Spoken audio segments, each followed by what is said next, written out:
চাপদানি বিধানসভায় ভোটার খুঁজে না পেয়ে এবার নোটিশ ঝুলিয়ে জানিয়ে দিলেন বিএলও। বৈদ্যবাটি পৌরসভার 22 নম্বর ওয়ার্ডের 111 ও 112 নম্বর বুথে ভোটার সংশোধন প্রক্রিয়ার সময় বড়সড় অনিয়ম নজরে আসলো। 111 নম্বর বুথে 25 জন এবং 112 নম্বর বুথে 30 জন ভোটারকে চিহ্নিত করতেই পারলেন না বিএলওরা। এনুমারেশন ফর্ম বিলি করতে গিয়ে 3বার ওই এলাকার নির্দিষ্ট ঠিকানায় যাওয়া হলো, তবুও ভোটারদের কোনো হদিশ মেলেনি। নির্বাচন কমিশনের নিয়ম অনুযায়ী একজন ভোটারকে বহুবার খুঁজেও পাওয়া না গেলে সেই এলাকার উপযুক্ত জায়গায় পাবলিক নোটিশ সাটিয়ে দিতে হয়।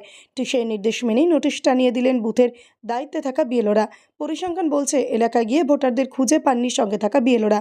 বাসিন্দাদের সঙ্গে কাছ থেকেও মেলেনি কোনো তথ্য। স্থানীয় মানুষের বক্তব্য, যদি তারা প্রকৃত ভোটার হন তাহলে এলাকায় থাকবেন, না থাকলে পরিবার বা আত্মীয়দের পাওয়া উচিত, কিন্তু এক্ষেত্রে কাউকেই পাওয়া যায়নি। ফলে প্রশ্ন উঠছে, এরা কি আসলেই সেই বুথের বৈধ ভোটার, নাকি পূর্বের কোনো ভুল বা ইচ্ছাকৃতভাবে নাম তোলা হয়েছিল? বহুদিন ধরে বিরোধী দলগুলির অভিযোগ, বুথ ভিত্তিক ভুতুড়ে ভোটারদের কারণে নির্বাচন প্রক্রিয়া প্রশ্নের মুখে পড়ে। এবার এসআইআর ফর্মের মাধ্যমে প্রকৃত ভোটারদের নাম রাখার এবং অবৈধ ভোটারদের তালিকা থেকে বাদ দেওয়ার দাবি জোরালো হচ্ছে। চাপদানি বিধানসভার এই ঘটনা তাই ফের প্রমাণ করছে, ভোটার তালিকা সংশোধনের কাজ যে কতটা গুরুত্বপূর্ণ তা আবার সামনে এসে পড়েছে। লিস্ট কেন টাঙানো হয়েছে একটু বলে দিন। লিস্ট আমাদের বিএলও সাহেব মাসুম সাহেব টাঙিয়ে দিয়েছেন। উনি চেষ্টা করেছেন খুঁজে বার করা, কিন্তু খুঁজে পাওয়া যায়নি।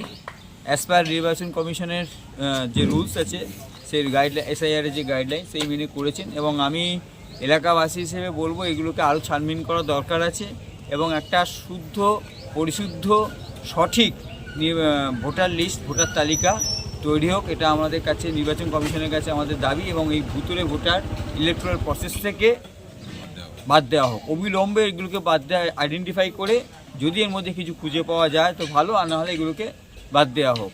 এটাই আমাদের একটা দাবি এলাকাবাসী হিসেবে। কারণ এগুলোকে ইলেকট্রাল প্রসেসের মধ্যে রাখলে আগামী দিনে অনেক জটিলতা হবে এবং একটা অন্য জিনিস অর্থ বহন করবে। সেই জন্যে এগুলোকে বাদ দেওয়া হোক এবং সঠিক এবং পূর্ণাঙ্গ ভোটার লিস্ট তালিকা আমরা প্রকাশের আবেদন করছি নির্বাচন কমিশনের কাছে। আপনার নাম?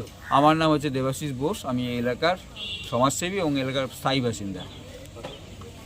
187 চাপদানি বিধানসভার 111 নম্বর পার্টে 25 জনের নাম টানানো হয়েছে। আমাদের এখানকার বিএলএ যে 2 ছিলেন কিষাণ পাসি, ওনারা এই 125টা ক্যান্ডিডেটের কোনো অ্যাড্রেস প্রুফ খুঁজে পাওয়া যায়নি। 112 হয়েছে 30টা, 109 আমার বিএলএ 2 সমীরণ আছে। সমীরণ উনি বলতে পারবেন ব্যাপারটা, আরও হয়তো কতগুলো নাম তোলা হয়নি। আমরা চাইছি এই যে লোকগুলো নাম টানানো হয়েছে, এরা ফর্ম নেননি, সেই কারণে আমরা চাইছি এই নামগুলো ইমিডিয়েট নির্বাচন কমিশন এই লিস্ট থেকে বাদ দেওয়া হোক। এইগুলোই তো ভুয়ো ভোটার।